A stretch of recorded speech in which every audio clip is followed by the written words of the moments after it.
आप देख रहे हैं फ्रीडम न्यूज। चलिए खबरों का सिलसिला आगे बढ़ाते हैं और खबरें देखते हैं विस्तार से। समाजवादी पार्टी के राष्ट्रीय महासचिव बनने के बाद प्रयागराज पहुंचे सलीम इकबाल शेरवानी का सपा कार्यकर्ताओं ने किया जोरदार स्वागत। सपा नेता स्वामी प्रसाद मौर्य द्वारा रामचरितमानस को लेकर दिए गए बयान पर सलीम इकबाल शेरवानी ने दिया जवाब। संबोधन में कहा कि गीता और कुरान को कभी लड़ते नहीं देखा, जबकि गीता और कुरान के नाम पर लड़ने वालों को कभी पढ़ते नहीं देखा। समाजवादी पार्टी के राष्ट्रीय महासचिव बनाए गए सलीम इकबाल शेरवानी का प्रयागराज में आगमन था।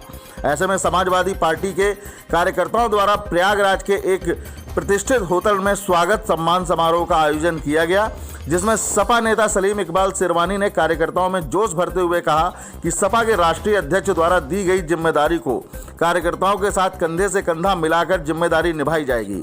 इस दौरान पूर्व सांसद केंद्रीय मंत्री सलीम इकबाल शेरवानी ने अपने संबोधन में कहा कि गीता और कुरान को आपस में कभी लड़ते नहीं देखा, गीता और कुरान के नाम पर लड़ने वालों को कभी गीता और कुरान पढ़ते नहीं देखा। पत्रकारों के सवाल पर सपा नेता ने कहा कि रामचरितमानस को लेकर स्वामी प्रसाद मौर्य को किसी भी जाति, धर्म और मजहब के बारे में इस तरह का बयान नहीं देना चाहिए था। एक दूसरे से लड़ाई, मैं आपको एक अपनी तारीफ में नहीं मगर आपको एक सच्चा वाक्य बनाना चाहता हूँ। कैसे लड़ेंगे इस चीज़ से? देखिए, मैंने एक टेलीविजन इंटरव्यू में कहा था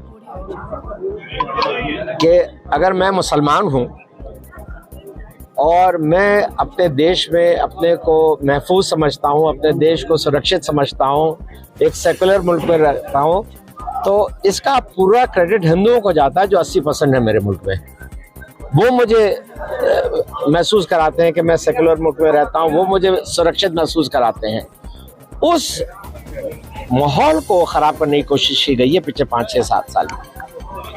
और मैं ये नहीं, हमने अपनी पहली सांस भारतीय ली है, हम अपनी आखिरी सांस भी इसी देश में लेंगे। तो इस देश में जब तक हम कंधे से कंधा लगा के देश के लिए नहीं सोचेंगे, इलेक्शन तो एक भावना है, आपने वो भावना उठा दी और आपने इलेक्शन जीत लिया, उसके बाद 5 साल क्या होता है। लोगों को जो वोट भी डालते हैं, मैं आपको ईमानदारी से एक बात कह रहा हूं, अगर लोग विकास के नाम पे वोट डालने लगे तो कोई भी एमएलए या एमपी नहीं जीतेगा जब तक वो काम नहीं करेगा। ये बदलाव मैं चाहता हूं। 2024 के चुनाव जा सकते हैं, आपने कहा है।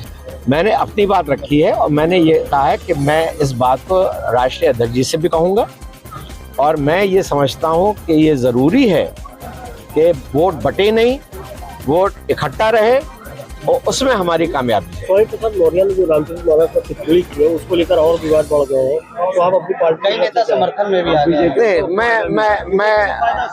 मैं इन चीजों में देखिए, हर मजहब अच्छा होता है, हर मजहब की इज्जत करनी चाहिए, हर मजहब का आपको सम्मान करना चाहिए।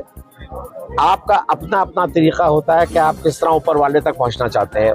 मुझे कोई अधिकार नहीं है कि मैं कहूँ आपका तरीका गलत है और मेरा तरीका सही है, या मेरा तरीका गलत है आपका तरीका सही है। हमें जब उसके बाद पहुंचना है, मैंने तो एक दफ़ा, मैं आपको बताऊं, मैं एक मुसलमानों की मीटिंग में गया हूं, मैंने उनसे कहा कि हमारा यकीन है कि क़यामत के रोज़ हम सब का फैसला होगा। तो मैंने ये कहा कि भाई अगर क़यामत के रोज़ ऊपर वाला ये कहेगा कि शिया इधर बैठ जाओ, सुन्नी इस कोने में बैठ जाओ, अंसारी इस कोने में बैठ जाओ और पठान इस कोने में बैठ जाओ और सैयद इस कोने में बैठ जाओ, तो हम दुनिया में फ़र्क करें। जब हमको हमारा तरीका, हम किस तरह तक पूछना चाहते हैं उसमें देखा जाएगा, तो दुनिया में क्यों फ़र्क कर रहे हो? ये चीज़ें ख़त्म करनी पड़ेंगी। नमाज भी एक साथ कैसे खत्म होगी सर? इसी तरह होगी जब मुझ जैसे लोग जाके बोलेंगे। लोग देखिए, जब मैं बोला तो सबने सर हिलाया, सबने कहा कि साहब अब हम इस बात को नहीं उठाएंगे।